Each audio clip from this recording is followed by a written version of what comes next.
மரியாதைக்குரிய எடப்பாடி அவர்கள் ஆட்சி அமைக்கும்போது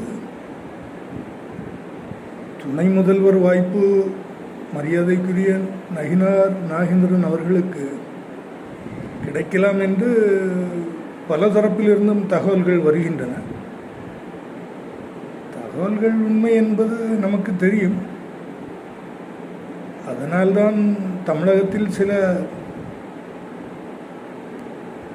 சிலர் அவரை நோக்கி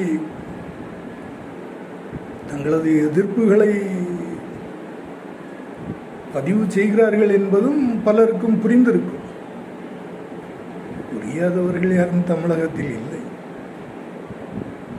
மிகச்சிறந்த எடுத்துக்காட்டு வேண்டுமானால் சொல்லலாம். அரசியலை தொடர்ந்து கவனிப்பவர்கள் அதை அறிந்திருப்பார்கள். நல்ல தொடக்கமாக அமையட்டும். வாழ்த்துக்கள்.